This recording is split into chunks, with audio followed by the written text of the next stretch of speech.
નમસ્કાર, સ્વાગત છે આપનું સફર વિથ જોશીસના નવા વ્લોગમાં.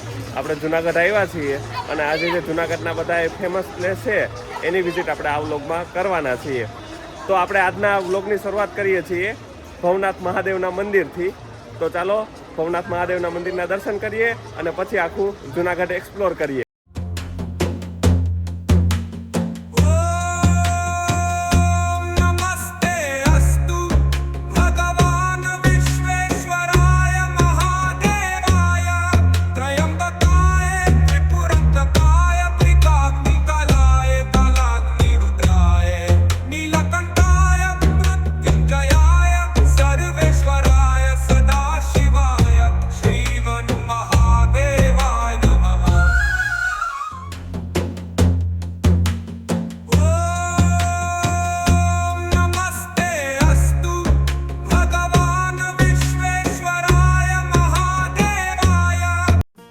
અહીં ભવનાથ મંદિરમાં જ પવિત્ર મૃગીકુંડ આવેલો છે. શિવરાત્રિના મેળામાં અહીંયા હજારોની સંખ્યામાં સાધુ સંતો શાહી સ્નાન આ મૃગીકુંડમાં કરે છે. એવી પણ માન્યતા છે કે ભગવાન શિવ ખુદ ચિરંજીવીઓ અને અનેક સિદ્ધ પુરુષો આ કુંડમાં સ્નાન કરવા માટે આવે છે. એટલે આ ખૂબ જ પવિત્ર કુંડ છે. અને અહીંયા આ કુંડ વિશે અને મહાશિવરાત્રિનો જે મેળો થાય છે એ બંને વિશે અહીંયા લખેલું છે, તો એ પણ આપણે વાંચી શકીએ. કે બધા ગિરનારની યાત્રા આ મંદિરના દર્શન કરીને પછી જ શરૂ કરતા હોય છે.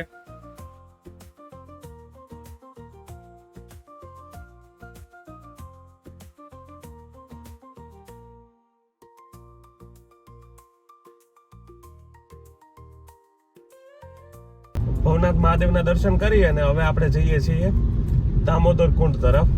તો દામોદર કુંડ છે એ આપણે જુનાગઢથી ભવનાથ તળેટી આવીએ ત્યાં વચ્ચે આવે છે. અમે સીધા અહીંયા ભવનાથ આવી ગયા હતા, ભવનાથ તળેટીમાં.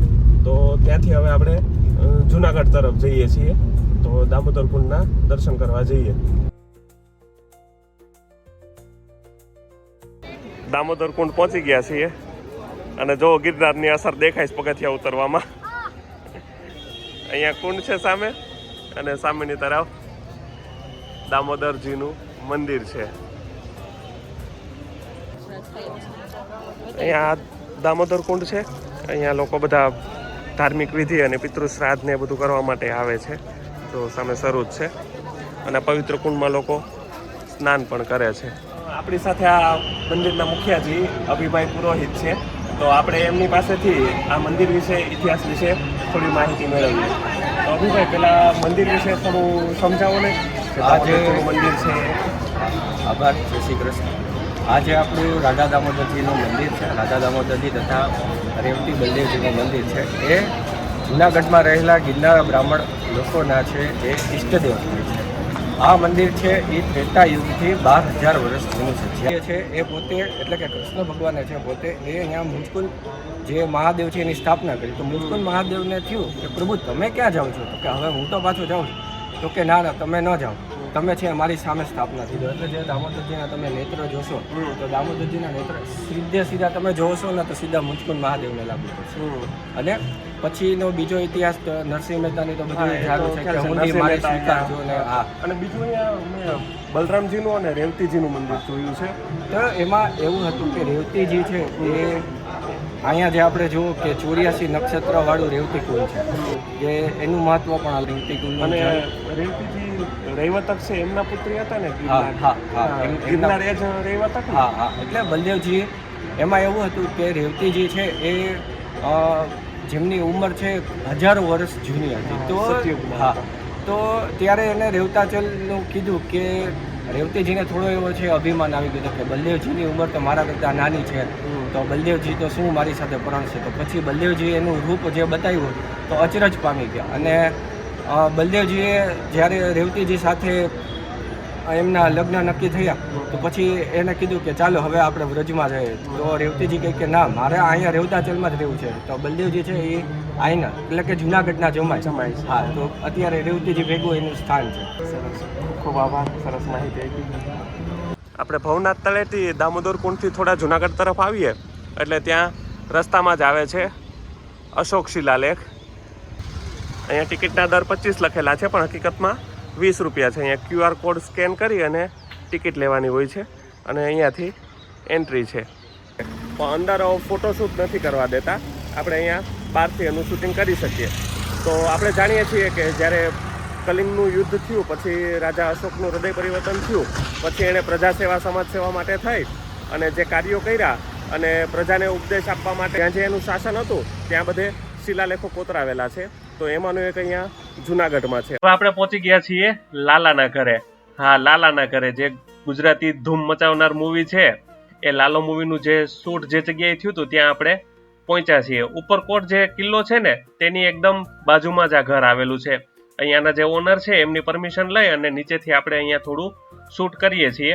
અને સાથે અહીંયા છે ને મૂવીના જે સીન શૂટ થયા હતા ને એના થોડા સ્ક્રીનશોટ રાખું છું, એટલે થોડો આપણને આઈડિયા આવે કે આ સીન આ જગ્યાએ શૂટ થયો હતો.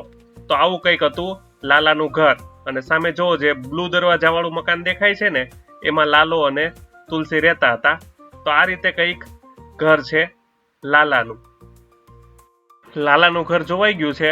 હવે લાલાના પરમ ભક્ત નરસિંહ મહેતાનો ચોરો જોવા માટે આપણે જઈએ છીએ. એ પણ અહીંયા ઉપરકોટથી નજીક જ છે. તો ત્યાં છીએ નરસિંહ મહેતાજીના ચોરાના દર્શન માટે. અહીંયા પ્રવેશ કરીએ ત્યાં જ આવે છે અસલ રાસ ચોરા. આ જગ્યાએ શ્રી કૃષ્ણ ભગવાનની રાસલીલા નરસિંહ મહેતાએ જોઈતી એ રાસ ચોરા છે. અને અહીંયાથી ડાબી તરફ અંદર મંદિર છે. એમાં કહે છે કે શ્રી નરસિંહ મહેતાનું અસલ મુખ્ય સ્થાન આ મંદિર છે, એટલે કે એમનું એ વખતમાં ઘર હતું. આ અહીંયા જુઓ શ્રી કૃષ્ણ ભગવાનની મૂર્તિ છે અને સાથે આ જે દેખાય છે ને એ નરસિંહ મહેતાની મૂર્તિ છે. બહુ ઓછી જગ્યાએ નરસિંહ મહેતાની મૂર્તિ હોય છે, મોસ્ટ ઓફ જગ્યાએ બધે એના ફોટો જ હોય છે.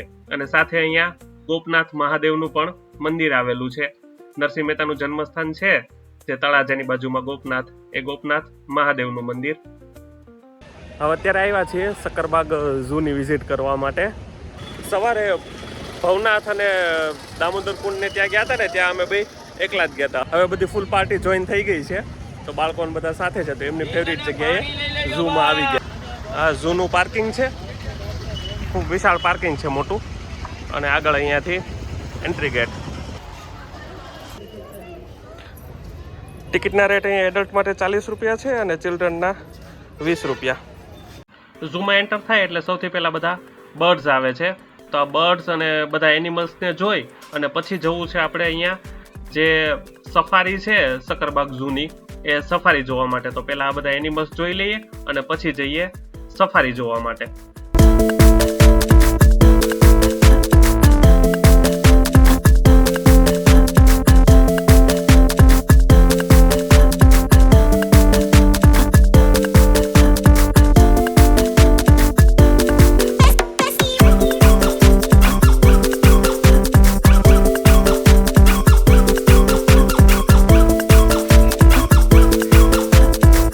જંગલ સફારી માટેની ટિકિટ અલગથી લેવી પડે છે.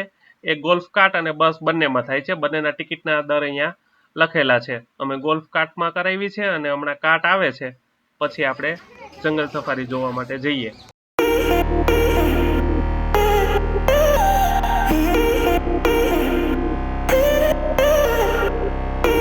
સફારીની શરૂઆત થઈ છે ટાઈગરથી. અહીંયા સફારીમાં આપણને વ્હાઇટ ટાઈગર એ જોવા મળે છે. ઝૂમાં વ્હાઇટ ટાઈગર નથી, અહીંયા છે વ્હાઇટ ટાઈગર. અને છોકરાઓ તો ખુશ થઈ ગયા વ્હાઇટ ટાઈગરને જોઈને. જોવો તો ખરા એની ચાલવાની સ્ટાઇલ ને મજા આવી ગયો સફારીમાં. ઝૂ કરતાં અહીંયા સફારીમાં જોવાનું ગમ્યું.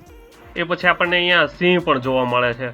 જોવો તો જોરદાર સિંહ છે, આ બાજુ આવે છે. અહીંયા નીચે છે ને ખાડા જેવું કરેલું હોય છે, એટલે પ્રાણીઓ કોઈ ઉપર ના આવી.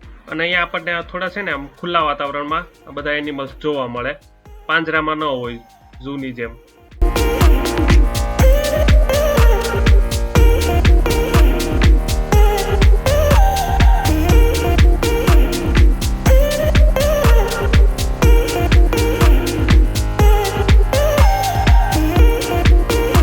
અને છેલ્લે અહીંયા હરણ જોઈ અને આપણી જંગલ સફારી પૂરી કરી.